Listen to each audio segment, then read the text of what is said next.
We just completed our D&D versus 40K campaign. Went on for about a year. We had a lot of players come and go, so there's a lot of interchangeability there. I'd like to show you how I put my games together, all right? And the leading premise here behind everything I do is the show must go on, okay? I received theatrical instruction from a Playboy model. And so a lot of stuff that she said really stuck with me, okay? The key here is keeping things moving because the party gets held up by itself, okay? It doesn't need any help getting held up. And so everything I do here is more or less to keep that rolling, all right? And I think that I really only have one exception to that framework. It kind of puts a lag on things, all right? So here is really what I work with, all right? You could call this a map if you want, but it's really it's everything. It's absolutely everything. So what we're gonna do is I don't like the players to see the whole map. Okay, you're gonna want to start off, and you're going to want to really just show them what the as little as possible whenever that happens. So here's where the starting area. Here's the ominous fist, and the players. So there's these pylons, right? And the players came in through here.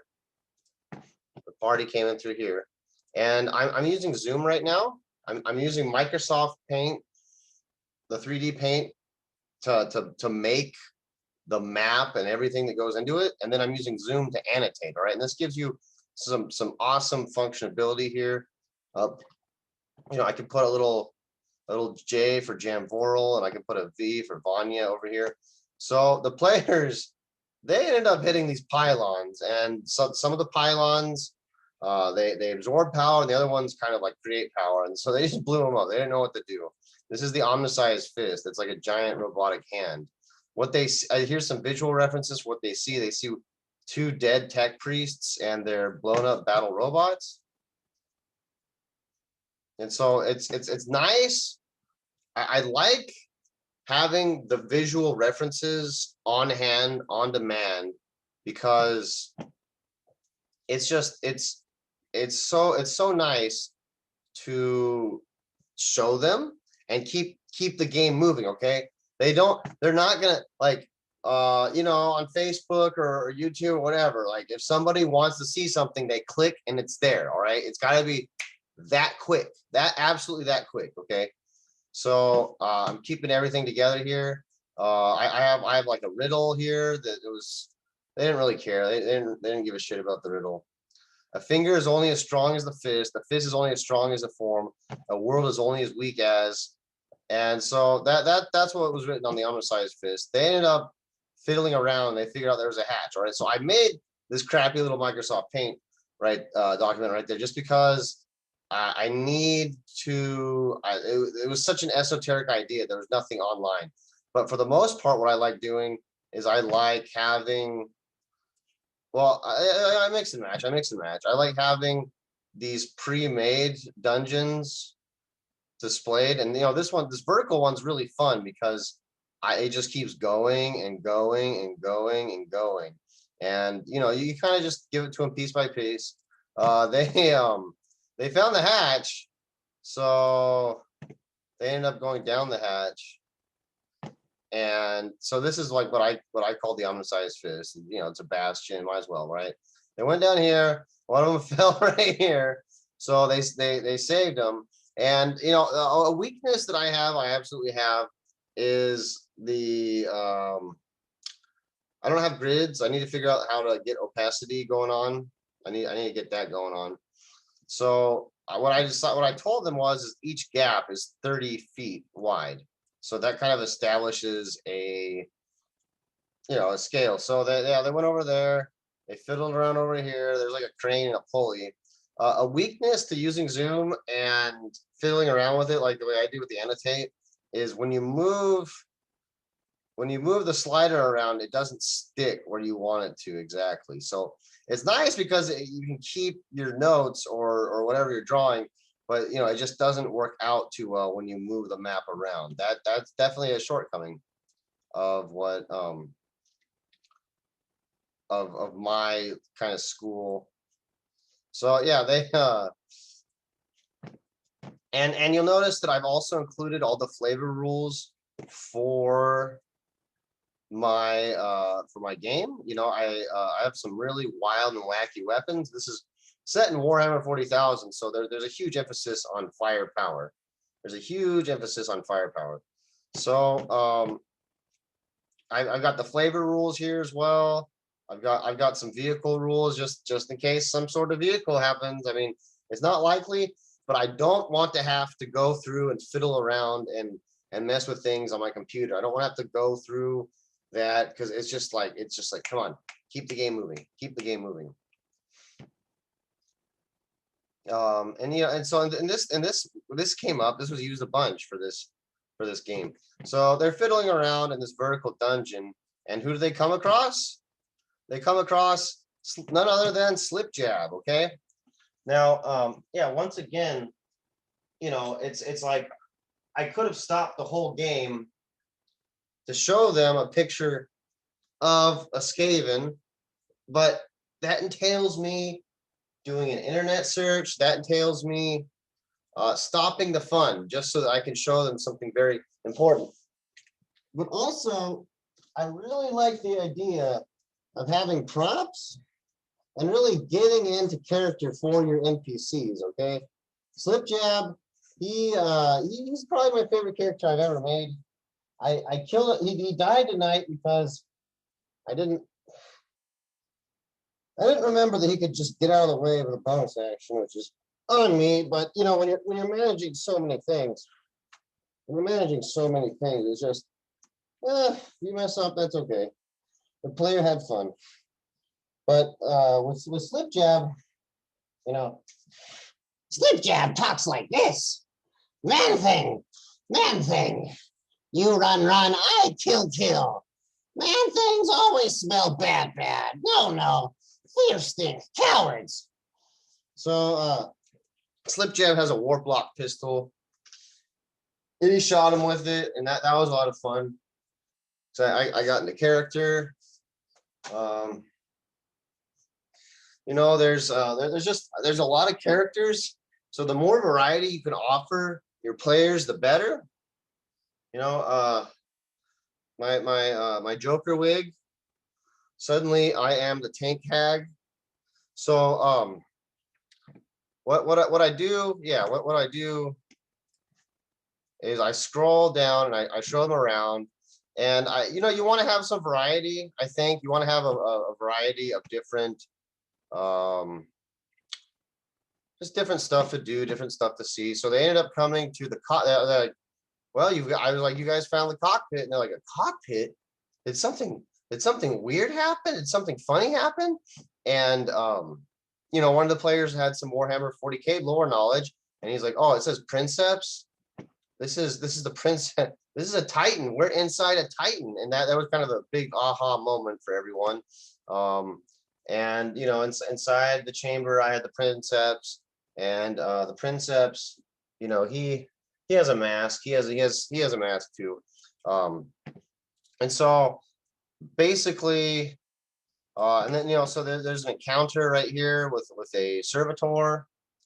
The servitor is mean. There was a possible encounter with this thing. I don't know what these things are called, but it actually looks like a chaos abomination. I didn't even need to Photoshop it. It's some sort of underground burrowing beast. And these guys really barely even got used. Like, I just have stuff in here that might not even ever get used. This is what they would find if they went to the bottom, and only one party member went down there, and she got double chainsawed. That was pretty cool. And so, you know, something else I'd like to do for this game is I like to include my own three-dimensional models. So, you know, years of playing Warhammer, I don't have fun playing Warhammer anymore. I think that the tournaments have ruined the game. They made it ultra competitive. But what I do is I just have these guys. I take pictures of them, and then I put them online. Or sorry, I put them on here. That way, there's this cool visual reference that it's like me. It's something that only I will have. So it gives like a lot of value, I think, to the whole game. And I've got a whole closet full of this stuff, so it kind of justifies me holding on to it as well.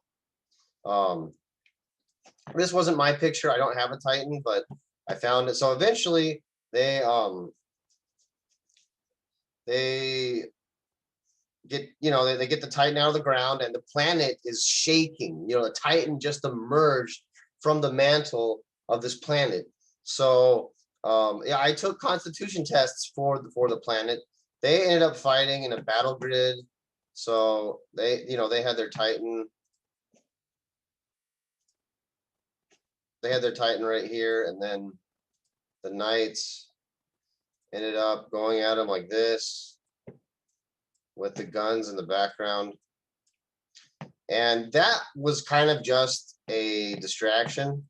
So you'll notice with the things, right? Let's just say I want to look at the rules really quickly with so those annotations that are put down there. You'll notice that they're still right there. It's kind of a nuisance, but I think it's doable because I can, if I want to, if the battle's pending, what I can do is I can bring it back. And yeah, getting the scale right does take some playing around and getting it back on the thing. So they were fighting around with that, but then they come across Syndry, and Syndry actually convinced one of the party members to turn on the rest, which was pretty great. I was pretty stoked. I actually got one party member to turn against the other party members, and she she did it without reward, which kind of I don't know, that I think that freaked everyone out, especially me. But this right here is my so I have two different visual representations of Syndry. I got him right here, and then I got him me with the mask, and so here's his staff. You can't really, it's hard to see what the staff's actually coming out at you, but the staff was cool because every time he bonked somebody, he could do up to 6 bonks in a turn, and they didn't actually do damage. They just increased corruption. Corruption is it's a really fun mechanic that I took from Black Crusade. If you're ever interested in playing those Warhammer 40,000 role-playing games, I'm gonna go ahead and just tell you not to do that. Just don't ever do that. They're not good. They're really bad. But the best thing though about them is right here: corruption and infamy. So basically, corruption it's a measure of how, like, it's not necessarily a constitution or a failure of constitution, but it's just you're on an evil planet. You're being influenced by all these terrible things, right? And so it stacks up. It stacks up absolutely. And so they have to take a corruption test on a D100, and so on a D100 they want to get above their corruption. If they get below their corruption, then they have to roll on this chart. And there's a lot of wackiness here. We had a player get a blasted prophecy, and he got black visions at the same time. So that was kind of cool because they're both about seeing the future. He ended up getting 6 infamy, but losing wisdom. And infamy it's so I'm a new DM, okay? I'm a new DM, and I at the beginning I really had some reservations about the experience system and how to make that work, because, like, essentially, right, the players level up, the monsters are gonna level up too, and so it just kind of this Skyrim like equivalency where it just like everything's relative. So why does leveling up matter? Infamy was kind of my basis for trying to play around with that. I gave out, I think, just several levels throughout the campaign. Like, I might have given out 5 or 6 total in the course of the entire game. And we put like over 70 hours into this game. It was a lot of fun. It was a lot of fun. They ended up destroying the planet, and they the player that betrayed everyone else, she ended up getting reincarnated, which is great. It's great. It's fantastic because she's a Demonet now. You know, and you can just load stuff up on here. Like if you think that it might be useful, go ahead and do it. I didn't even use this guy. He's an assassin. He's you know, I made him specifically to target one of the players that was super duper powerful, and didn't even use him. Player didn't show up. What I was going to do is I was going to have that player do an infamy test, and if he passed the infamy test, that means he was so infamous that the assassin was coming for him. But if he failed it, then he wasn't that famous. The assassin's going to go find a better target. Really, it's just a lot of fun. And to recap, what I like using is Microsoft Paint, and then I like using Zoom. And really, you know, if you took anything away from me, just have variety, keep it going, and experiment. Okay, when I first started doing this, I had like music going on in the background, and we have some foreign party members, so it's kind of hard to hear. I moved the camera. I used to move the camera around and like have like an actual battlefield out here, like a Warhammer battlefield, and that it was just clunky. It was just clunky and bad. It didn't work. But I only got to figure that out by doing it, recording it, and looking at it, and you know, also getting feedback from my players. I think a good DM should listen to feedback from the players. They don't have to follow it. What do the players know? But it's at least important to hear what they think, and you know, the big check here to get them to see what resonates. All right, you don't want to, you can ask them what they liked or didn't like, and that's okay. Sometimes they're going to be afraid to hurt your feelings. But what I like to do is before every game, because I run a game, we run a game once every 2 weeks. Before every game, I have them do a recap. I have them do a recap of everything that happened 2 weeks ago. And it's important because I have players coming and going. Like we're looking at a player base of about 8 to 10 players, and we'll get like 3 or 4 that show up every game. So it's not the same people either. It's like a rotation. So getting everybody when there's so many moving pieces on the same starting point is crucial. And you get to hear when they tell you what happened last play session. You get to hear what resonated with them. Okay, that they're not going to remember everything. They're not going to remember the important stuff. They just won't. They won't do it. But you get to hear what they do remember, so you can figure out, okay, that's what worked there. I need to do more of that.